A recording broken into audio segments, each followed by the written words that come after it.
theater, Ernest, Dickerson.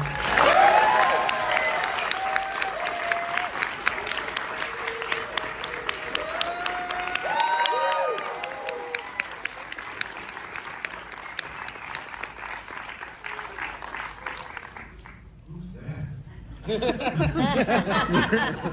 guys don't see what we see up here in the front row. She loved it. Oh, really?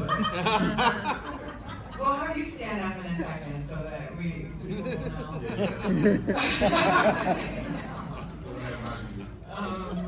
Ernest, thank you so much for joining us. That was delightful. I think I just want to start with kind of the energy of this room. Like how this feels like was such a fun production, but like how was it like for you, one, to revisit this film after 30 years? And I don't know, what was it also like then bring us back in time on set? Well, I'm really happy to see the audience respond to it. And I'm happy to see there were so many folks in here I've never seen it before. Yeah. And so this is your first time. And I hope you enjoyed it. It was really, I mean, we did this movie 30 years ago. Yeah.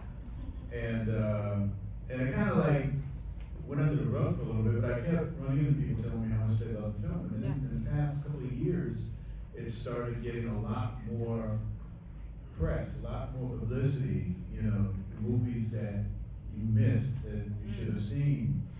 And so I'm just happy to see that the movie's getting love. Yeah. It was a great. Why do you think that is though? Why do you think it's kind of, you personally, what do you think in this? I mean, you know, I just tried to make the best film that there was. This is my third film as a director. That's right. And I had a really good producer, Gil Adler, who directed the Crypt Keeper sequences. I didn't do any of the Crypt Keeper. I never met the Crypt Keeper. So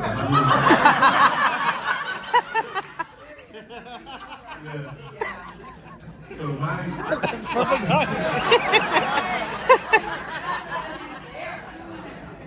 So my stuff started with the car chase at the beginning and ended with the final collector following the bus. Yeah. So, you know, I just think that we had a great cast. Billy Zane was amazing. Bill Sadler was and I was fortunate to get Jada, you know, and Larry Farmer and CCH Pounder. She's so amazing. Yeah. She's got her arm like cut off and then still be such a badass. Yeah. And Thomas Hayden Church. Yeah. And Great Dick Miller. Yeah. I mean, for me to be able to work with Dick Miller, I grew up seeing him in the Roger Corman films. Yep. And I was like, who is this guy? And Joe Dante brought him back. I know, yeah. And so when we were casting and we were trying to find somebody to do Uncle Willie, it hit me. What about Dick Miller? Is he available? Yeah. He was available, and he was so cool to work with. Oh. You know, 'cause he's from Brooklyn.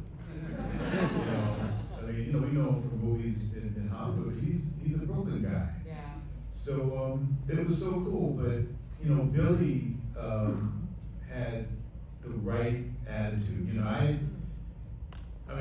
I wanted the collector to be a really handsome guy because he's supposed to be seductive. Yeah. And I had seen Billy Zane in a movie called Deep Calm with Sam Neill and what's her name? And you know, I was amazed that this really handsome guy plays such a dangerous psychotic character. Yeah. And so went after Billy, and he agreed to do it. I mean, what a role. Yeah. It's like, it's similar, like he looks like he's also having such a good time in this film, and really, his presence on screen in every frame he's in, he's magnetic. When he showed up, he had hair. That's not true. And everything that I remember seeing him in, he had hair. But it turned out it wasn't real. And so when he came in for the first meeting, he came in with a suitcase with all these hair pieces. And he was like, well, you know, which one do you want me to work? How about this one? Well, how about this one? You know, you try these. And I said, man, why don't you just go natural? You know, just go natural, man. And so that's what he did. And he was happy to do that because, you know, he had been, I guess, carrying his hairpiece around, these hairpieces, for quite a while. I didn't know And that. having to act with them on, and this really freed him up, I think, in a way. Hollywood, it's a cruel industry. Yeah. So he did have a lot of fun with the role. Oh, incredible. So take us then back to maybe your own introduction to the Tales from the Crypt world. Honestly, I never watched the show. That's amazing. I never watched the show. Okay. I read the books, I read the comic The books. comics, yeah. So I didn't feel like I needed to see the show because I knew, you know, they're all comeuppance stories. Right. You know, and actually when I first got this script, it wasn't sold to me as a Tales from the Crypt script. It was a horror film. I was going through completing my second film, Surviving the Game. And I was looking for my next film. And I was looking for a horror film. I was looking for a thriller or a horror film or a science fiction piece. I really wanted something genre. And I was, you know, sent scripts that I was rejecting because I wanted something meaty and good. And this came to me. And it was this demon act, but it was no Tales from the Crypt attached to it. And I read it, and the demons were different in the original script. They were actually like people in black suits and dark glasses. But yeah, well, yeah, you know, before the Matrix. Yes. But the whole thing was that they had been corrupted by their own inner weaknesses, their own, you know, their own inner demons. Yeah. And that was what the whole idea was, that this, that the collector, who was the master of all these beings, you know, he had trapped them all in their own individual demonic stuff. So that was the original idea. And, you know, it just wasn't really working, you know. I didn't feel like it was working. And so when we started pre-production, I started with my mom. My mom had retired recently, and I gave her her first role in a movie, and she's in Juice. So Also, give it up for Juice, everybody. but then I gave her another role in Surviving the Game, just a walk-on. And so it's like every time I had a movie coming up, my mother said, "What's my role?" So when I got Demon Night, it was like, am I gonna be in it? And I'm like, can I get my mom to play a demon? I don't think so. And you know, we started working out a whole different look for the demons. You know that since they were born of the blood of the collector, this demonic blood, they should be demonic creatures. And so Todd Masters and I worked on, you know, designing each one of the demons. Yeah. And you know, the whole idea is that he was able to prey upon each individual's personal weakness, Right. you know, and use that against them and turn them into demons. And so we came up with the whole idea of the ones that you see in the film. We found very, very, very skinny mime artists. Yeah, really, really. My dad was a mime. Really? I think I was taken with this movie. Amazing. And they had to learn how to walk in those leg extensions, which was really tough for them. And especially walking upstairs. They really had a hard time walking up steps. So, yeah, you know, Todd Masters was great. We had a great way of, you know, designing the creatures and everything. Wow. And, you know, Gil Adler and Alan Katz, producer and co-producer, they were really very supportive for the most part. For the most part. There was, Do we want to get into the for the most part? well, yeah. I think there was one time they thought I went a little bit too far when I was threatening to, because when Cordelia gets attacked and turned into a demon, we had a whole other concept planned for her. Because the idea being she's a prostitute, so I figured that the weakness should be kind of vaginal. So the original idea, I had been looking at a lot of Japanese anime. Go on. I had been watching this one called Legend of the Overfiend. See, a lot of y'all know about this one. And the original idea for her demonic presence was that I wanted a vagina dentalis. That her stomach was going to open up, and a tongue was going to come out and lash around him, and the teeth and things were going to try and pull him in. And we did concept art and everything. Kyle Johnson and I worked the whole thing out. But then the wife of one of the producers saw it. And she said, no. I'm not putting this in that movie. So, and we had to shoot it like right away, so we had to come up with something real fast. And so it kind of became generic, but I said, okay, we'll shoot him in the back of the head, let the eyes fly out, and then shoot the eyes. Because that's how you kill them. You gotta destroy the eyes, which are the windows to the soul. And you do that, and the soul can like fly out. But I came with the idea that okay, you open up the soul to fly out, but you better duck. It's a violent demonic soul. So that's the whole idea. Shoot and duck, because just shooting out the eyes, it's a little more to it than that. I have to sit with that whole story. Because also what I want to say is like the eyes, for example, for me are just such that's a moment that I carry fondly with me. I'll just say from watching this movie, that specific scene, and then just maybe hearing the origin of that is fascinating. Yeah. It's great. Yeah. Well, I just felt that, because in the script it's like shoot out the eyes and they're gone. And I just felt that, there's gotta be something more to it than that. Shoot out the eyes, and their souls inside must be violent energy. Yeah. So boom, boom, and then it comes flying out. So shoot, eyes go up, and duck. And I don't think this is actually a question. I feel like it's more of a comment. So but I think that's, to me personally, why the movie works so well. There's such a fine line between a film, I would say like this, but with certain scenes that we're talking about, that it can become kind of goofy. And it doesn't. It remains still very kind of creepy and tactile and, I don't know, almost like adventurous, that you invite us in. And it sounds like a lot of it, because again, all that thought behind it, all of these layers to every moment in it. And at least that for me is what's really resonating right now. Yeah, it was,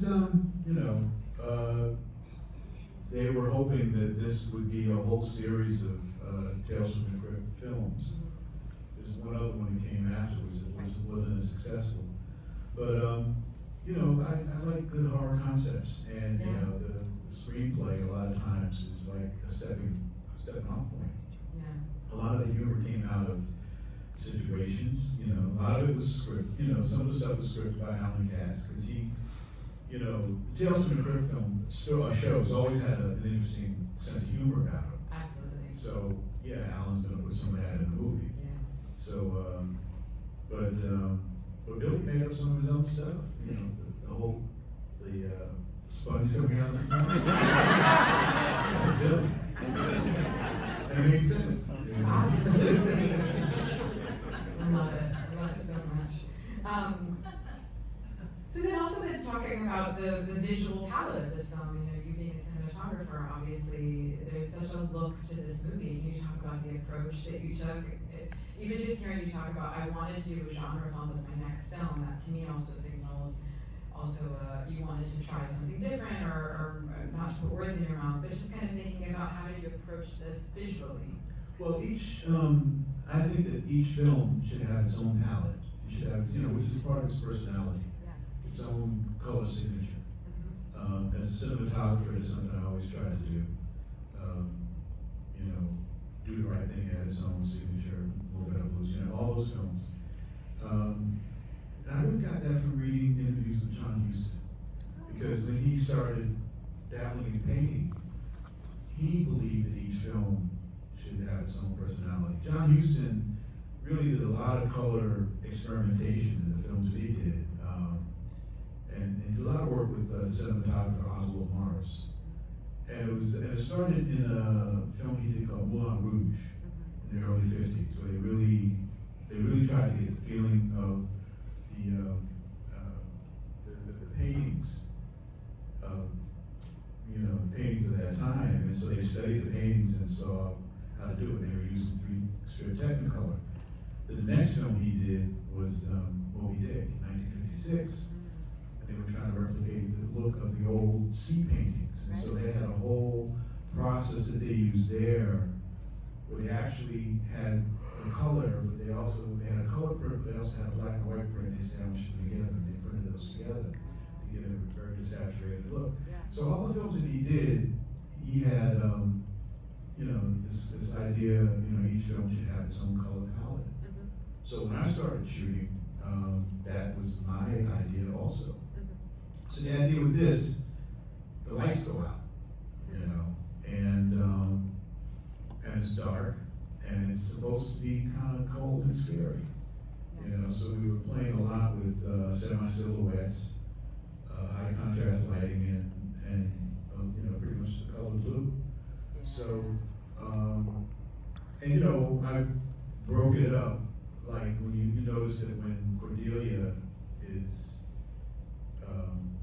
first contacted by the collector, after Roaches like slapped her, and when she walks over to the window, the window starts going warm. That warmth, that welcoming warmth. He was trying to pull her in. That was that seductive thing, and the whole thing on Billy, the color on him was a very gold color. So just using color to try and get emotional responses. So, but overwhelmingly blue for that.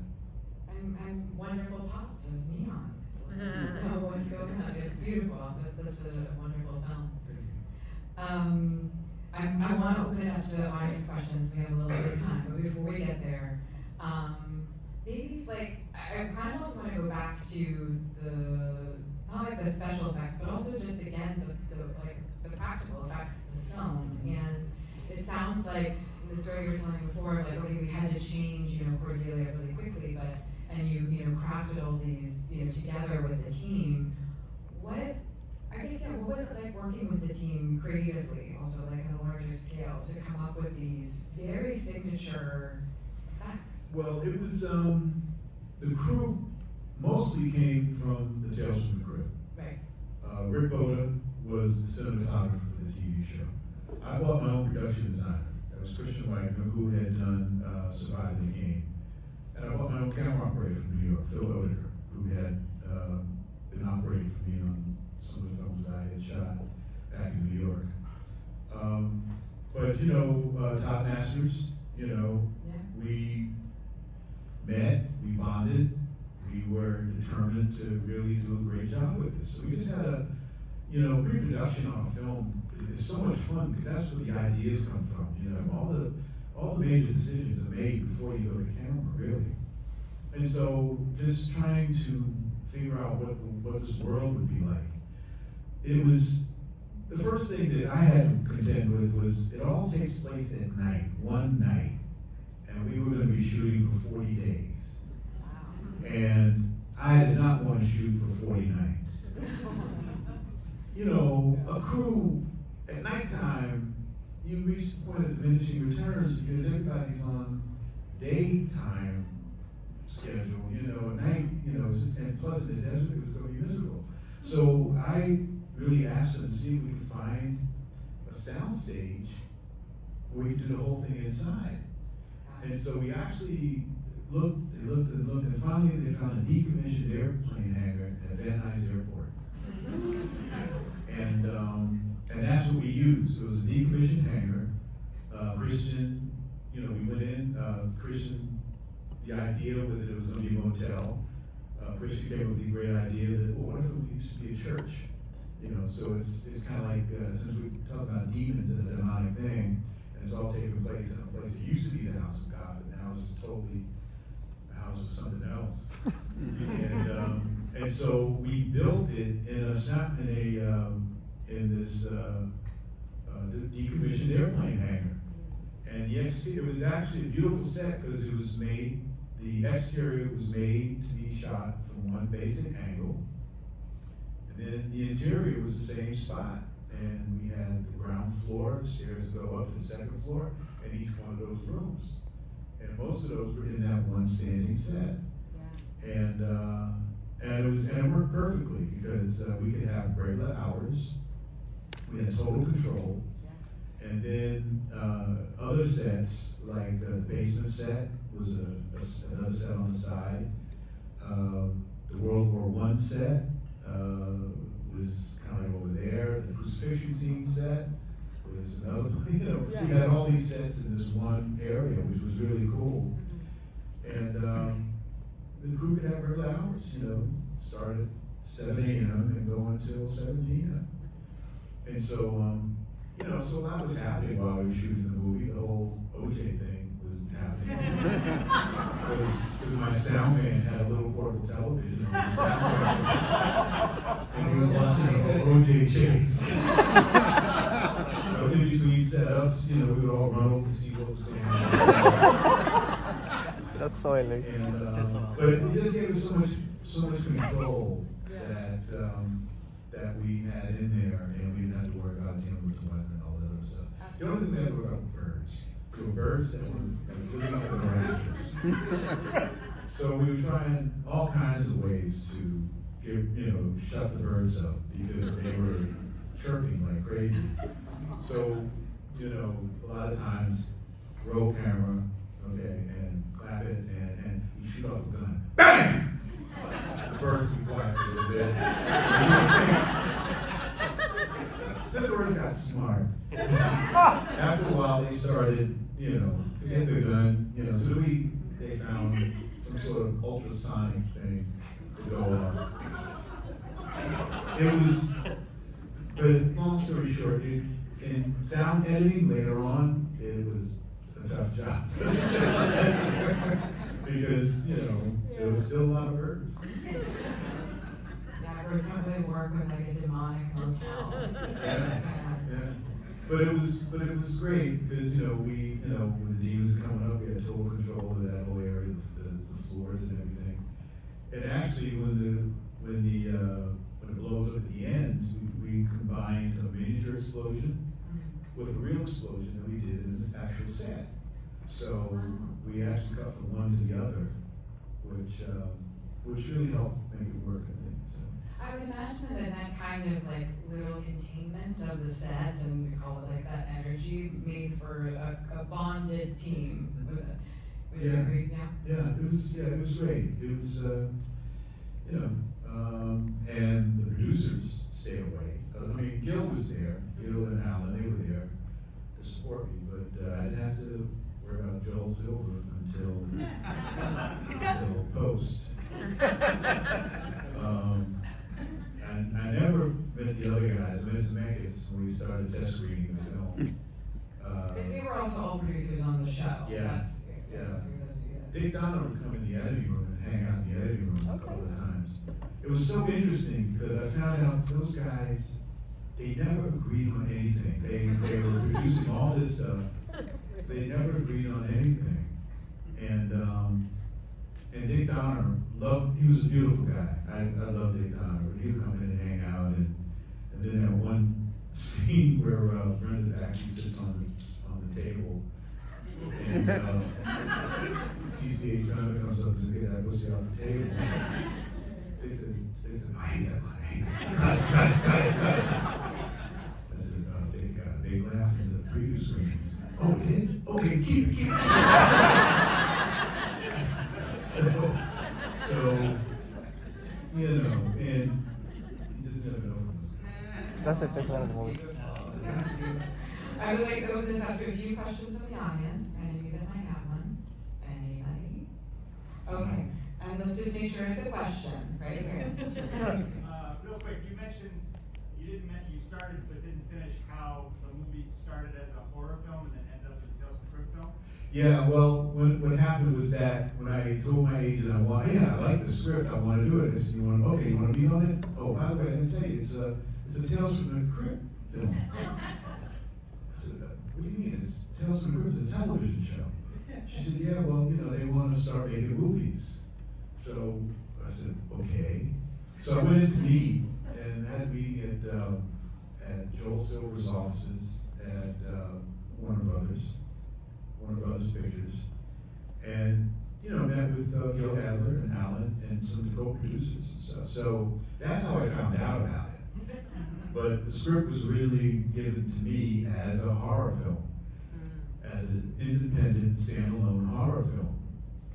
And I guess that kind of was my attitude going into it, because Gil asked me if I wanted to direct the Crypt Keeper sequences, and I said, no, that's more your thing. I just wanted to deal with the film proper. And so that's how that happened. So it kind of got laid on me after I said I wanted to do it. It was like, oh, by the way, it's Tales from the Crypt. Yes, right here.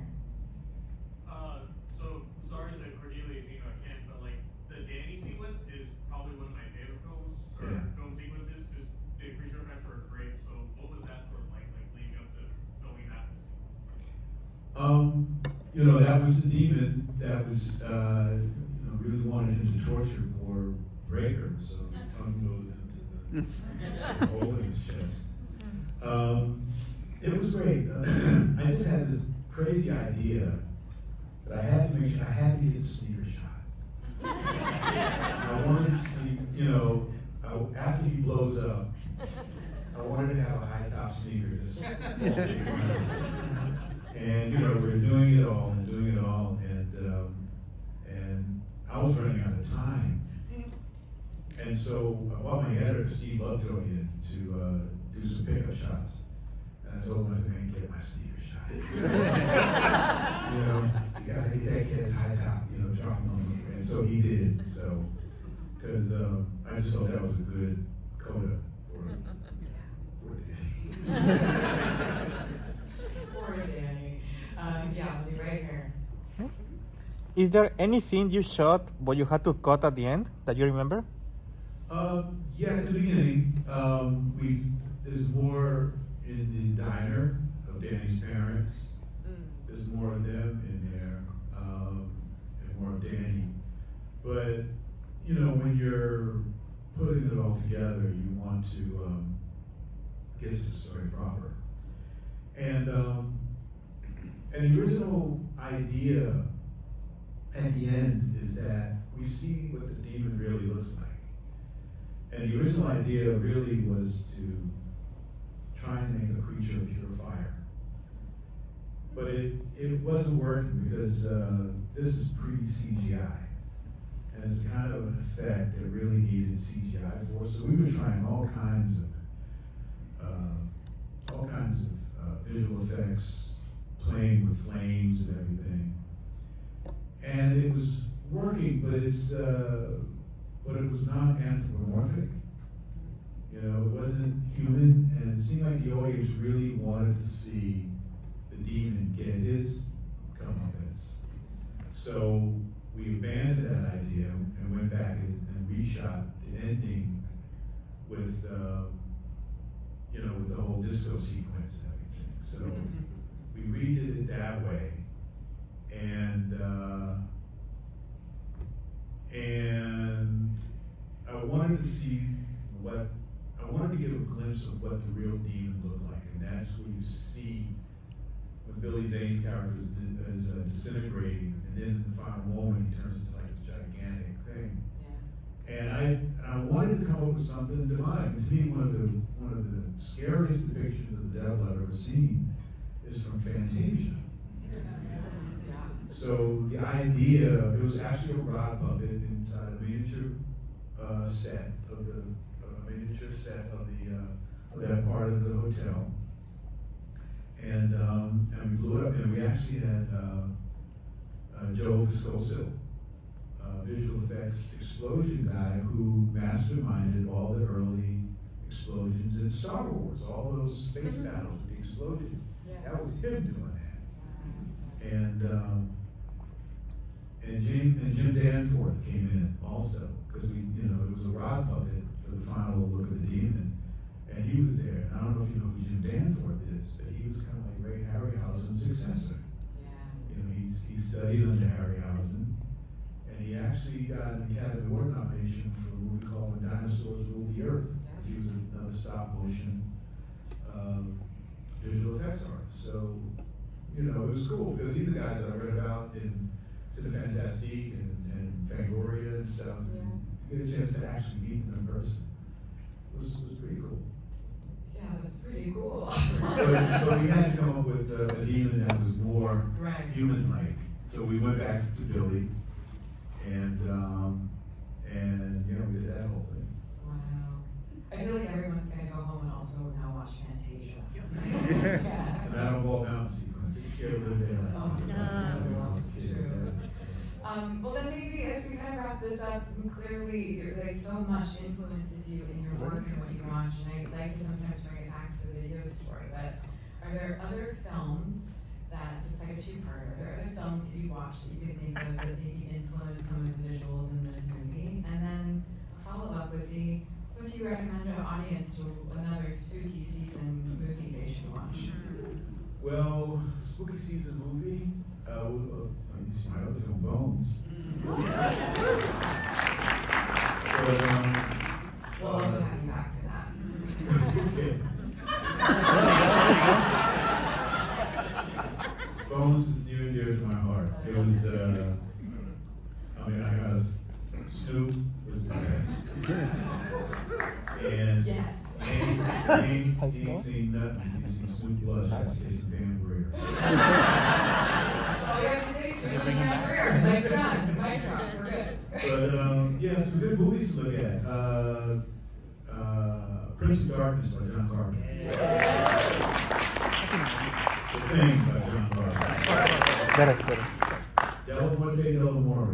Kevin Rock. Released in the United States. Cemetery Man. Terrible guy. Anything by Mario Bava. Anything by Dario. But I'd say Suspiria and Inferno. Yeah, those two. Wow, I love this. The Bride of Frankenstein. Hellraiser. Original. Yes. The original Hellraiser. And Hellbound Heart. Night of the Demon, or Curse of the Demon. Which is a great film. The original Haunting. Oh, it's so good. 1963. Psycho. So you guys all have your watch list. I love this, Ernest. Thank you. And Sinners. Seconds. Yeah. Tales from the Hood. We need to be over all night. We're just like, all this films in the video store, you guys. This is amazing.